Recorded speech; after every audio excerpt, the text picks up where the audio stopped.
नमस्कार मित्रांनो, यूट्यूब चॅनलवरती आपलं स्वागत आहे। मी सर्पमित्र प्रथमेश कोळी। आम्ही काल रात्रीचे साप पकडलेत। पाऊस जास्त असल्यामुळे आम्ही व्हिडिओ बनवू नाही शकलो। सो आता आहेत इंडियन रॉक पायथनचे बेबी आणि ह्यात रसल वायपरचे बेबी आहेत। यात आहे कॉमन वॉल्फ स्नेक म्हणजे कावड्या आणि त्यात एक बिग साईजचा इंडियन रॉक पायथन आहे। सो आता मी एक एक साप तुम्हाला दाखवतो। तर हे आहेत रसल वायपरचे बेबी, बघू शकता तुम्ही। जवळ घे मित्रांनो, हे जरी एवढे छोटे असले तरी ते खूप विषारी आहेत। बघू शकता तुम्ही, पूर्ण त्यांच्या हेड पासून ते पूर्ण टेल पर्यंत रुद्राक्षाची माल आहे। आता आजगर मधील आणि घोणस मधील तुम्हाला फरक दाखवतो।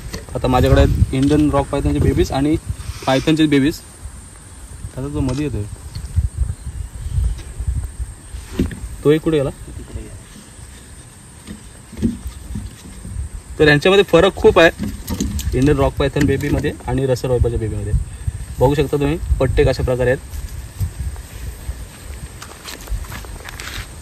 गेला तो कुठे गेला? रसलचे बेबी कुठे गेला? ठीक आहे। तर बघू शकता ह्याच्यावर रुद्राक्षाची माल आहे आणि ह्याच्यावर जे आहेत ते मोठे मोठे ठपसे आहेत। दोन्ही पण बेबीज आहेत। तर त्यांना आता आम्ही पर्यावरणामध्ये रिलीज करतोय।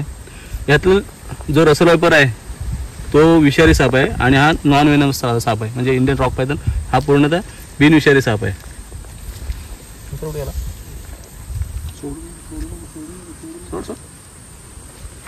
तर हा एक आहे, दोन रसल पायथनचे बेबी आणि दोन रसलचे बेबी होते। मला क्लिक घ्यायचं नसेल, ठीक आहे, तू क्लिक आहे, मी त्याला घेऊन त्याच्यावर ठेवून घ्यायचं ना। तर हा आहे Indian rock Python, big size आहे। आय थिंक माझ्यामध्ये कम से कम 10 फूट तरी असेल। खूप ॲग्रेसिव्ह झालेला आहे, कारण रात्री त्याने मांजर खाल्ली होती पण ती त्यांनी नंतर बाहेर काढली।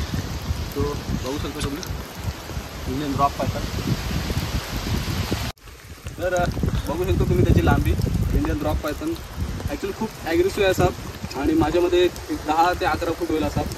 तर याला आम्ही आता आलो आहे पर्यावरणामध्ये रिलीज करायला आणि त्याला आता आम्ही रिलीज करतो।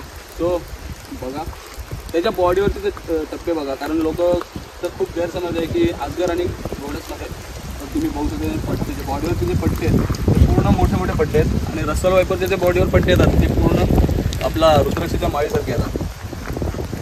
आजची बाजू तुम्ही बघू शकता त्याची पॅटर्नची।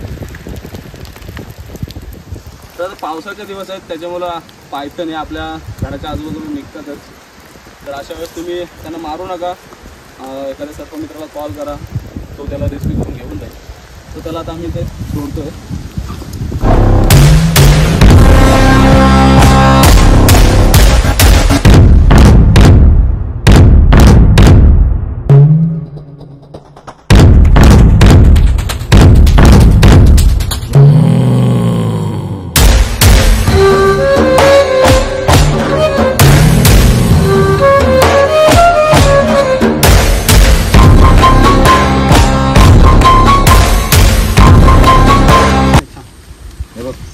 तर हा आहे कॉमन वूल्फ स्नेक म्हणजे कावड्या साप। हा एकमेव साप असा आहे की तो भिंतीवरती चढू शकतो। आपण त्याला आतापर्यंत रेस्क्यू केलं म्हणजे 4थ्या फ्लोअरपर्यंत बॅक साईडून रेस्क्यू केलेला आहे त्याला। सिटीमध्ये पण हा साप सापडला जातो जास्त प्रमाणात आणि गावाकडे तर भेटतो। त्याचं मुख्य खाद्य म्हणजे आहे आपल्या घरामध्ये असलेले पाल म्हणजे चिपकली। बघू शकतो तुम्ही कशा प्रकारे त्याच्या बॉडीवरती पट्टे आहेत। त्याचा जो हेड आहे तो पूर्ण बदामासारखा आहे आणि मित्रांनो या सापाला कॉमन क्रेट समजून लोक मारतात त्याला, पण हा साप पूर्ण बिनविषारी आहे। तर त्याला आपण आता सोडूया। Bye bye. नमस्कार। तर आज आम्ही वाईल्ड लाईफ रेस्क्यूअरचे सगळे रेस्क्यूअर चालतो साप रिलीज करायला।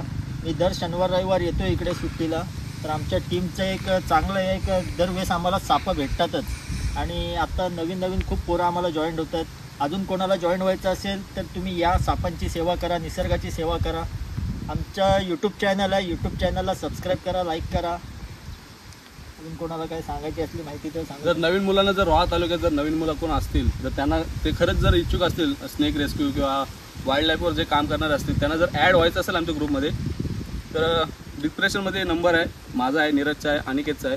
तर त्या तिघांपैकी एकाला तुम्ही नक्की कॉल करू शकता आणि आम्हाला भेट देऊ शकता. आम्ही त्यांना पूर्णतः व्यवस्थित ट्रेन करू, सापांबद्दलची त्यांना माहिती देऊ.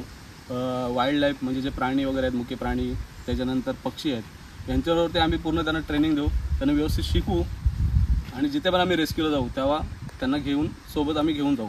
सो व्हिडिओला लाईक करा, शेअर करा, कमेंट करा आणि आपल्या चॅनलला सबस्क्राईब करायला विसरू नका. थँक्यू. Bye bye guys.